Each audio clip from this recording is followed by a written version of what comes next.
Pernah nggak kamu merasa aku tidak berguna? Aku ingin seperti mereka. Aku ingin berkarya, tapi aku tidak bisa. Aku tidak tahu caranya. Dan sampai berpikir, tidak ada yang mau menolongku untuk maju. Rasanya sesak sekali. Kepala dipenuhi dengan angan-angan, namun kenyataan seolah-olah mengurung diri kita sendiri. Tidak bisa berbuat apa-apa. Keahlian, bakat, prestasi, itu pun pas-pasan. Bahkan rasanya kayak gak ada deh. Ingin sekali terus memakai diri yang rasanya tidak berguna ini. Semua itu adalah pikiranku sebelum aku benar-benar mengenal diriku. Benar, semua itu hanyalah pikiranku yang aku buat sendiri di dalam ruang yang bernama ketakutan. Takut untuk mencoba, takut untuk menerima resiko, takut orang lain tidak bisa menghargai usahaku, dan takut tidak ada seorang pun yang mau mendukungku. Takut, takut, dan takut.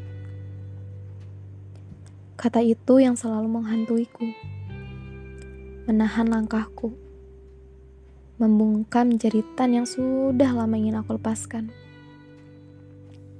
Sampai aku dihadapkan pada sebuah pertanyaan, mau sampai kapan? Mau sampai kapan aku begini? Apa aku tidak ingin bahagia? Bahagia dengan caraku sendiri, bukan bahagia dengan versi orang lain. Akhirnya, aku berani melepaskan ikatan yang sudah lama membelenggu itu. Dan kamu mau tahu, anak panah mana yang bisa menembus ruang ketakutan itu? Anak panah itu ku beri nama mencoba. Benar, mencoba tanpa memikirkan apa aku sanggup menyelesaikannya. Mencoba dengan cara yang aku bisa dan aku senangi. Mencoba untuk bisa merubah segala ketakutan itu menjadi sebuah tantangan yang harus kulalui. Seperti sekarang, langkah kecil yang bisa kulakukan adalah menyaring lalu sharing. Menyaring segala hal yang kulihat, kutemui, kurasakan, kudengar, dan kualami. Entah itu yang terjadi pada diriku atau interaksiku dengan orang lain. Menyaring dengan memahami sudut pandangku dan sudut pandang orang lain. Karena seseorang pernah berkata kepadaku, janganlah kamu melihat hanya dari sudut pandangmu. Karena terkadang kita harus tahu alasan di balik sikap orang lain. Aku mengangguk tanda setuju. Lagi pula, siapa sih yang tidak ingin dimengerti? Maksudku, bukankah jika ingin dimengerti, kita harus mencoba memahami orang lain dahulu? Karena aku selalu yakin, kebaikan yang kita lakukan untuk orang lain akan selalu kembali pada diri kita sendiri. Meskipun tidak semuanya kebaikan itu akan dibalas oleh orang yang sama, dengan hal yang sama, atau situasi yang sama pula. Dan satu nasihat pula yang akhirnya berhasil menarikku untuk bangkit. Ia berkata, jadilah bagian dari kebaikan meskipun dengan langkah yang kecil. Berlombalah, karena di luar sana sudah banyak sekali kejahatan yang merajalela. Dan itulah tujuanku saat ini. Sharing and sharing.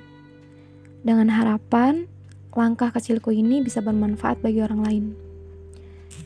Meskipun aku tidak tahu kalimat mana yang dari lisanku ini bisa membuat orang bisa bangkit, tersadar, atau mungkin berubah.